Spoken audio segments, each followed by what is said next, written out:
Here at the Empire Super Sprints Banquet out of Vernon Downs Hotel and Casino. There actually had some horses out there. We actually saw them on the track just a few minutes ago. Jason Barney finished third in Empire Super Sprints points this year, 33 career wins on the series. He had 3 wins, 19 top 10 finishes over the course of the season. Of course, he will be at the show next weekend, the Northeast Racers Auction and Trade Show with his business, so make sure to look for him there. Jason, how are you? Good. How are you, Doug? Man, you really clean up well. You look good Thank at these you. things. So, Thank you. So how was it? How was the season with the Empire Super Sprints? It was a good season. I wouldn't say that it was our best season, but it by far wasn't our worst. I thought we improved on a lot of things from last year. I think it was better than last year. We weren't always the best car, but we didn't have those nights where we left thinking that we just didn't know what we were doing. So a lot of fourths, a lot of 4th through 6th place finishes, which is, nowadays is good. You're just off just that little bit. It doesn't take much to be a 10th place car anymore. So I thought we got better at the places that we've typically struggled or, not felt that we've been as good as we should, and made the notebook a little bit better. So look forward to next year. Unfortunately, we had 4 DNFs, and I missed a race because of a back injury at Ashriken. So that put us behind, but the 4 DNFs are, That might have been the difference right there, right? Yeah, just inexcusable. One my fault, one a parts failure, and then you just have those incidents that you can't avoid sometimes. So, if you take away the my fault thing and the parts failure, it's a better season on paper. Yeah, it's about 149 points right there then, isn't it? Because that's At what least. you were At behind least. Jordan. But at least you learned. So what were the tracks that you learned that you did better at that maybe you hadn't before? We typically haven't always been great at Fonda. And we still weren't great in the feature, but we timed really well both times and heat raced well. And just felt like we've made our notebook a little bit better there. I feel like we know what we need to do there. And we really struggled the year before at Burton. A place that we shouldn't have. That's what I was going to say. We've typically been good, and then we struggled last year, so we changed some things up, and I think of the 3 times we were there, we ran 4th all 3 times, and had a better car than that. You just sometimes end up in that position, but so I was happy about that. In Wheat Sport, we finished 2nd, had a really good car, and last year we struggled there. So you just want to keep improving. We were decent at Granby. There were some places that we typically aren't amazing at that we were a little bit better. Luckily, rained out at Mohawk. I'm awful there, so I escaped a couple bullets too. So, but it was a good season. Thankful, proud of my guys. That the effort is always there, and the enthusiasm. That's all you can really ask for. So it could be good for him in 2024. Hard to believe I've been saying that number, but want to thank Rudy Plumbing, by the way, one of our new sponsors for the sponsorships area here in Central New York.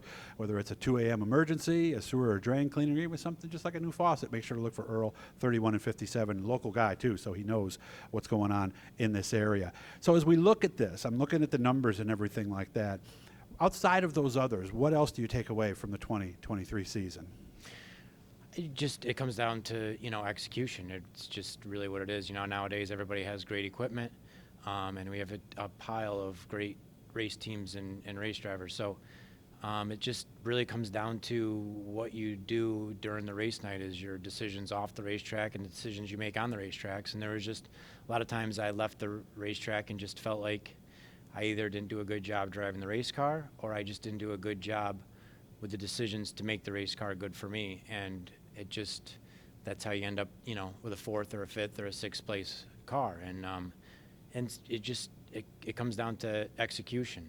Everybody's putting in the work at the shop. My race team's putting in the work at the shop, and we have, the best equipment. So it really comes down to you to make it happen. And I just felt like I left some stuff on the table, and I just need to do a better job.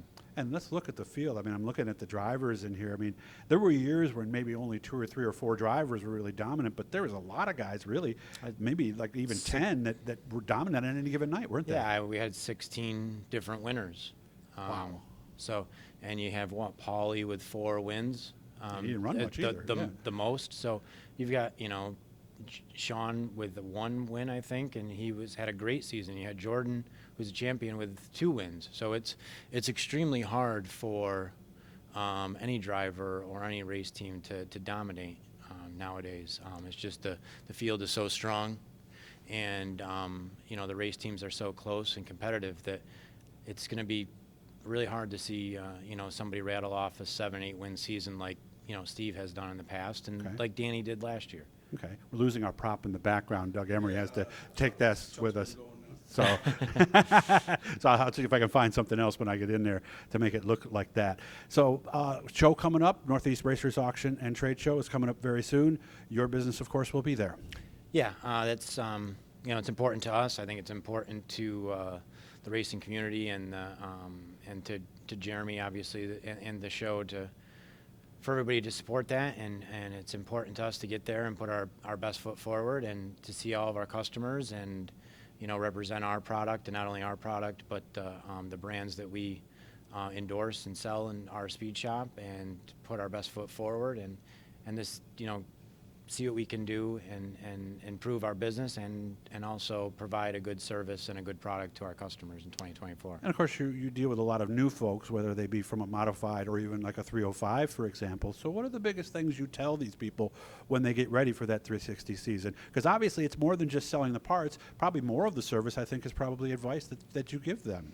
Yeah, you know, there's so many great parts out there and so many great things. I think that what we try to do is just obviously sell a good service, but just to be supportive and try to be as helpful as we can to anybody in whatever class or division they are, whatever level or experience they have, you know, whether it's, you know, working with somebody new or it's working with a Danny Varon or a Chuck Heaving.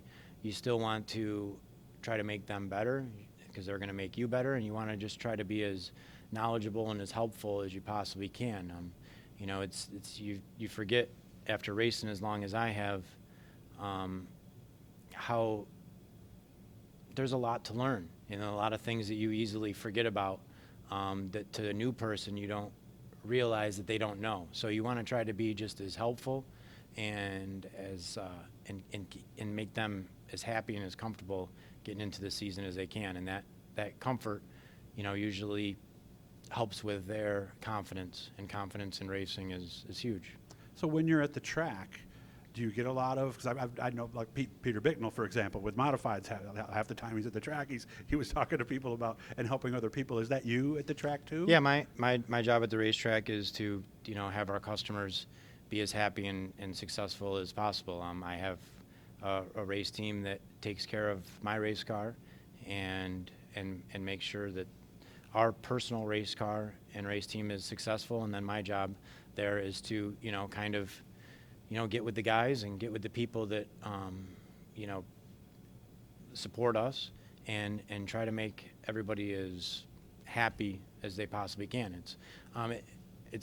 It can be stressful at times, but it's very rewarding. I'm just as happy to see, you know, Danny win or Larry or anybody that's buying our product and supporting us as I am myself. You know, it's a win either way for me. So coming into this year now with those notes and that improvement at the tracks that maybe you didn't do as well before, are you feeling as good about a possible championship next year as you have in quite some time? Yeah, I am. I would like to win another championship. Jordan has been very well. I don't feel we've put our best foot forward. I don't feel like we've been as good as we were in 2021, but that I think has a lot to do with me, and I just need to do a little bit better driving the race car. And we have the same stuff. We have just as good of stuff. I just got to execute a little bit better. There you go. So make sure to look for him at the booth. And, of course, he'll be there at the Northeast Racers Auction and Trade Show.